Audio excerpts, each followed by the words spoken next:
We are Heather and Paul Christie. And for over 12 years, we've worked with executives and entrepreneurs to accelerate change in every aspect of their business. Because we are in the fastest paced business environment that anyone has ever seen before. So join us for the Evolve to Win show.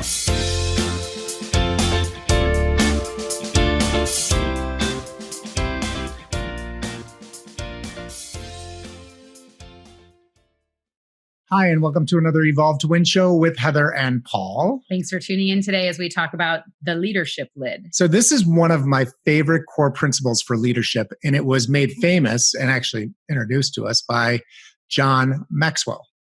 Yes, and John Maxwell is one of my leadership mentors. I absolutely love the tools that he shares.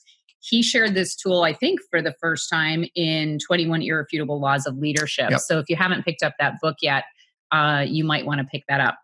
Here's how I understand the leadership lid from him, is that the leadership lid really is a measurement of our leadership capability. So think about this on a scale from 1 to 10.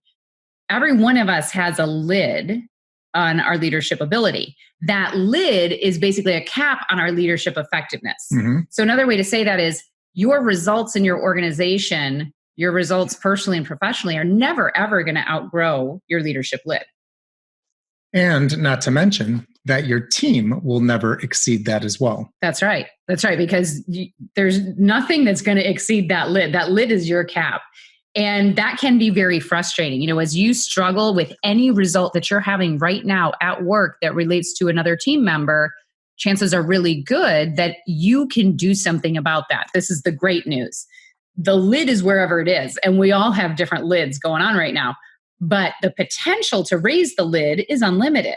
Anybody can choose to make a difference. And I think that everybody out there has an absolute path to success if they really get focused on it. Well, and this is one of the reasons why when there are company takeovers and the company has been not performing, that when it's taken over, they immediately fire the CEO or whoever that leader is, yep. Because they'll keep everybody else because they figure they can train them their way, but they get rid of the leader because they look at it as, well, if the leader was doing a great job, we wouldn't be buying this business or taking it over. Mm-hmm. So, and then when the new leader does come in, even if they did keep everyone, you will selectively see that other people, are dismissed as well, because right. A lot of times that new leader will bring their team in that they know has already been effective.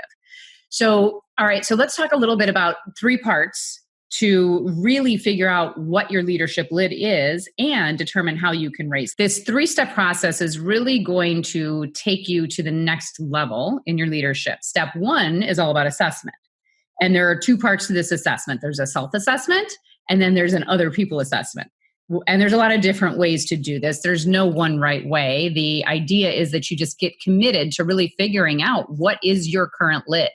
And you can look at things like the 21 Irrefutable Laws of Leadership actually has a pretty good self-assessment mm-hmm. in the appendix. It's Appendix A, and you can probably even Google and find a worksheet for it.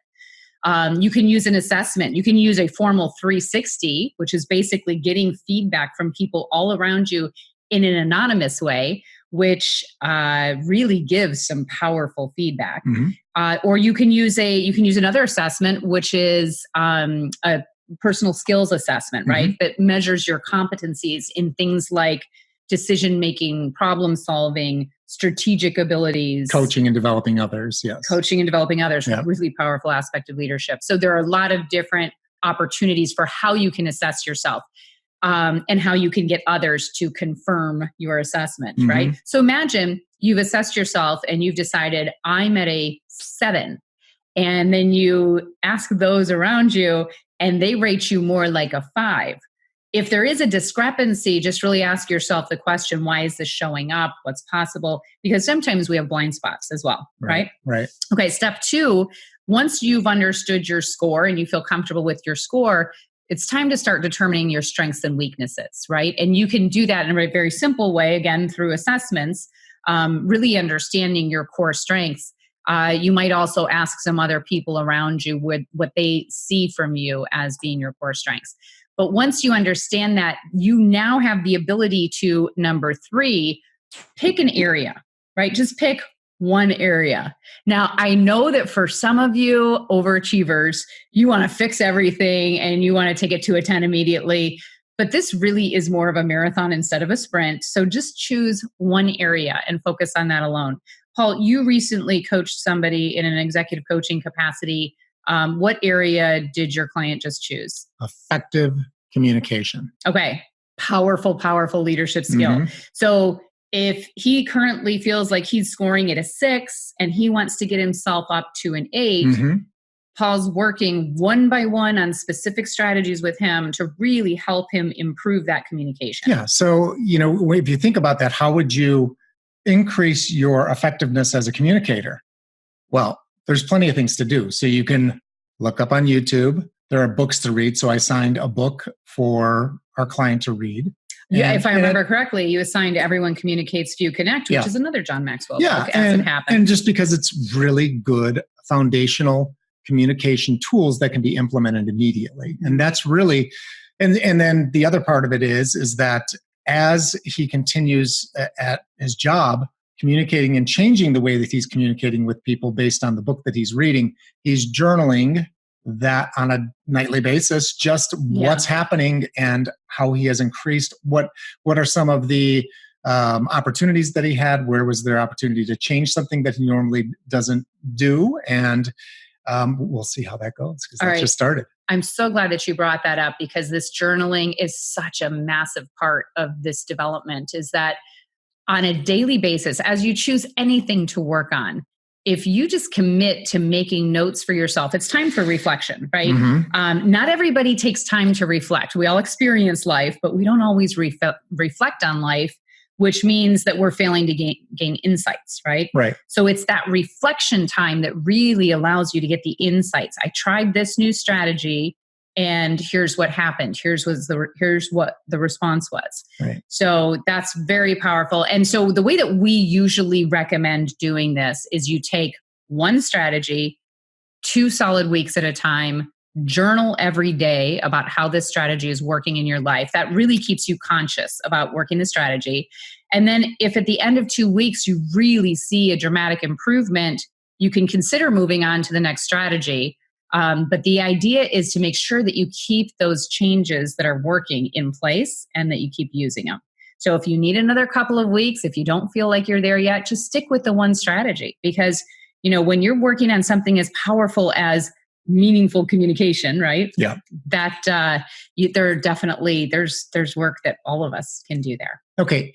So if you are really interested in, and this is a topic that you're interested in, and you want to start from the beginning of leadership and work your way up, I believe we both highly recommend the 21 Irrefutable Laws of Leadership by John Maxwell. It's a great book that just sets the tone for the areas that you should look out for that are absolutely necessary to build your leadership. And then from there, the great thing is they have assessments, little mini assessments in there for each law, each 21 of the laws. And it's just a fantastic book. So I would highly recommend that you pick one of those up if you're interested in increasing your leadership lid. That's a great way to do it. I agree. So just to review the 3-step process to really increase your leadership lid. Number 1, assess yourself personally and ask those around you. Number 2 is determine your strengths and weaknesses. And number 3 is choose a specific area, behavior that you want to change and stick with that behavior. One strategy every 2 weeks, journal every day. And it would be very, very hard to believe that you wouldn't see some dramatic improvements if you stay conscious and committed. Thank you for joining us for another Evolve to Win show. If you love the show or even just liked it, please share. Please like it, by the way. And if you haven't connected with us yet, you can go to heatherchristie.com and sign up for our leadership list or check us out on YouTube.